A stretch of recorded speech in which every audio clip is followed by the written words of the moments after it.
faut comprendre qu'au sein du gouvernement israélien, de l'administration publique israélienne, personne n'est responsable de la pauvreté. Le ministère des Affaires sociales est en charge de populations spécifiques. Il est temps que dans la feuille de route du gouvernement s'inscrive la question de la réduction de la pauvreté et que nous puissions évaluer l'impact des politiques publiques chaque année dans l'observation de la diminution de ce taux de pauvreté. Nous sommes en ligne avec Gilles Darmon. Gilles, bonjour, Boker Tov. Boker Tov. Merci d'être avec nous ce matin. Je rappelle à nos auditeurs qui ne le savent pas encore que vous êtes le président, le fondateur de l'association La Tête, qui est la plus grande association d'entraide sociale en Israël. Et avec vous, bien entendu, on voudrait parler du rapport que La Tête a publié, le rapport annuel de La Tête sur la pauvreté en Israël, avec des données toujours, on va dire, effrayantes même, on va dire, aujourd'hui. Plus de 700 000 familles qui vivent en deçà du seuil de pauvreté, plus de 800 000 familles supplémentaires qui vivent, on va dire, dans des situations économiques particulièrement difficiles, alors qu'elles étaient apparemment 130 000 de moins avant le corona. Alors justement, c'est la première question. Le corona, ça a amplifié, on va dire, la pauvreté en Israël, les difficultés sociales de ceux qui étaient déjà en difficulté? Effectivement, si on prend des analogies médicales, on a un Covid long social extrêmement significatif en Israël, et vous l'avez mentionné, Daniel. Selon nos chiffres, c'est plus de 130 000 familles qui sont en situation d'insécurité économique et qui ne sont toujours pas revenues à des conditions de vie antérieures à la crise du corona.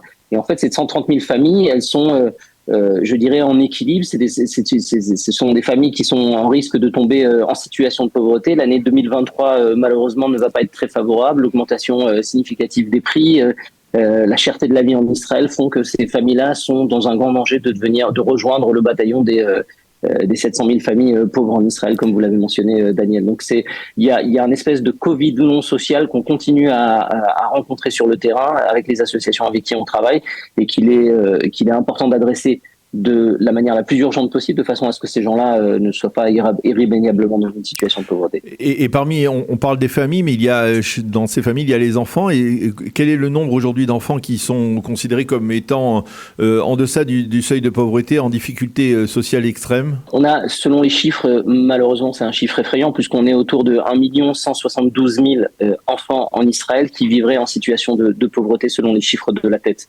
Si on parle des enfants en situation d'insécurité alimentaire, on doit être autour de 700 000 enfants également. Et je crois que c'est le chiffre le plus douloureux de ce rapport, puisque en gros, ce chiffre-là nous donne en fait les bases du rapport alternatif sur la pauvreté de 2040 en fait, puisque on prépare déjà la prochaine génération de pauvreté. Et si ces enfants grandissent dans une situation de pauvreté, eh bien, il va être extrêmement difficile de casser le cercle intergénérationnel de pauvreté, qui fait que d'une génération à l'autre, les familles se retrouvent dans une situation de pauvreté. Donc c'est un chiffre extrêmement douloureux.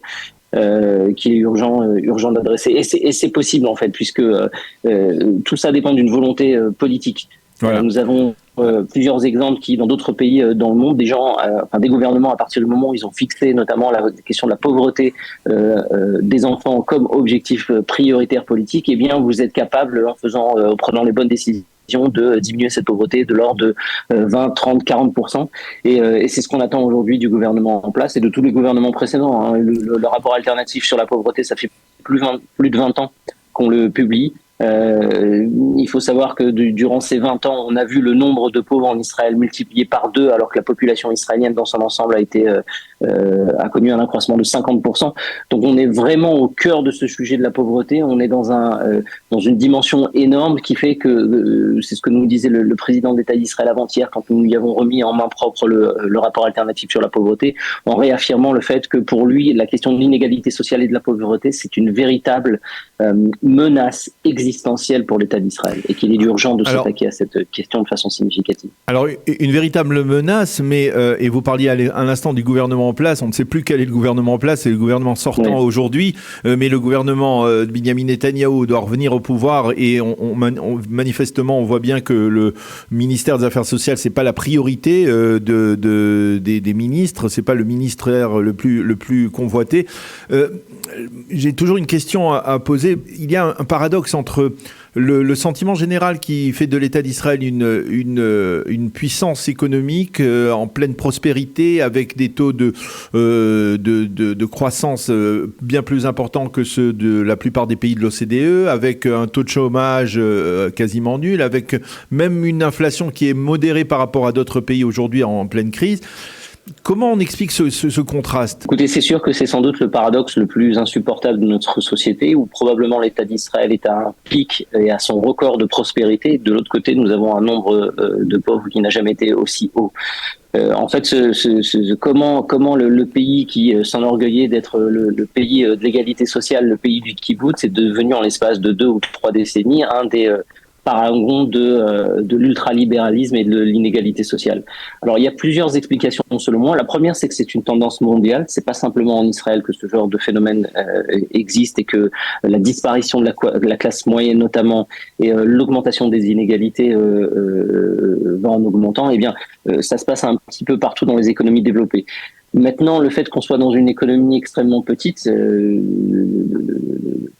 l'économie israélienne est relativement limitée, le budget de l'État c'est à peu près 500 milliards de shekels, eh bien, fait que ces phénomènes-là s'accentuent, en tout cas sont plus rapides et plus extrêmes que dans d'autres pays.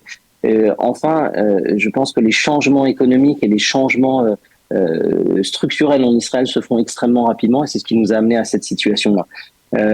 C'est aussi le fait que le gouvernement, en tout cas la politique gouvernementale économique, qui est la même, quel que soit le gouvernement en place depuis 1980, autant les gouvernements de gauche que de droite mènent la même politique, qui veut qu'on diminue les impôts, on se focalise sur le déficit budgétaire, et on se trouve dans une situation où les dépenses sociales par habitant sont parmi les plus faibles de l'OCDE.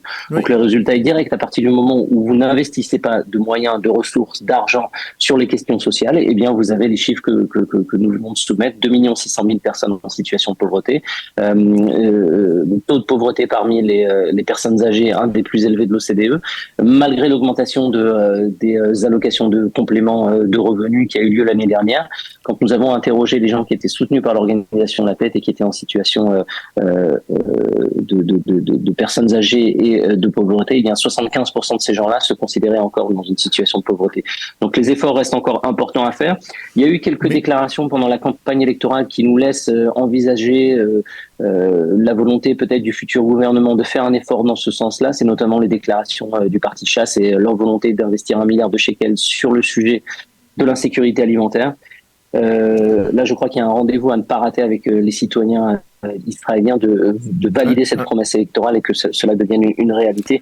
Dans le cas contraire, ça serait une nouvelle déception pour les populations en situation d'exclusion, et sur ce sentiment que la classe politique n'est pas à l'écoute du peuple et de ce qui se passe sur le terrain. Alors $1 milliard, $1 milliard de shekels, c'est bien, mais lorsque l'on entend régulièrement ces derniers mois que dans les caisses de l'État, eh bien, il y a des excédents de 50, 60 milliards de shekels, et que ceux-ci ne sont pas redistribués, pourquoi ? Qu'est-ce qui empêche aujourd'hui un gouvernement de redistribuer ces richesses à des plus nécessiteux? Bien, écoutez, d'abord, il y a, comme je le disais, un corpus idéologique extrêmement fort chez les gens qui tiennent les cordons de la bourse, et je parle du département du budget au sein du ministère des Finances, qui est un espèce d'État dans l'État à mon sens, et qui se met en face des politiques pour pouvoir pour garder cette orthodoxie budgétaire qui veut qu'on ait effectivement un ratio d'endettement parmi les plus faibles de l'OCDE, mais encore une fois, le coût social d'une telle volonté économique est énorme.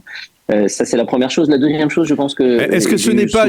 Pardon, de le mentionner à votre antenne, Daniel, c'est le fait que la compréhension des défis sociaux de la société israélienne manquait, je dirais, à nos leaders politiques historiques. Je crois que c'est quelque chose qui est petit à petit en train de changer.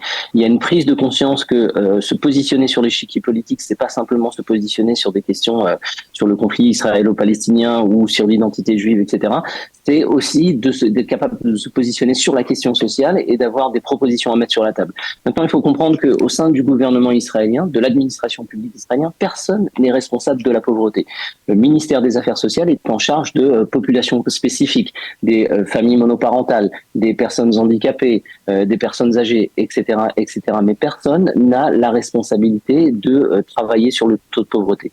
Et je crois qu'une des façons de pouvoir enfin mettre fin à l'ampleur de ce phénomène serait de se fixer des objectifs clairs et annuels de réduction de la pauvreté en Israël, tels que nous le faisons pour des questions d'inflation, pour des questions de déficit budgétaire, pour des questions de chômage. Il est temps que dans la feuille de route du gouvernement s'inscrive la question de la réduction de la pauvreté et que nous puissions évaluer l'impact des politiques publiques chaque année dans l'observation de la diminution de ce taux de pauvreté. Est-ce que finalement, réaliser cet objectif, il serait nécessaire de créer un comité interministériel qui ait des vrais moyens pour pouvoir implémenter au ministère de l'Éducation, au ministère des Affaires sociales, au ministère de la Solidarité, au ministère du Negev et Gadiv, les décisions nécessaires pour pouvoir attaquer de manière frontale la question de la pauvreté. Est-ce que finalement, la responsabilité de cet état de fait, ça vient pas du fait que,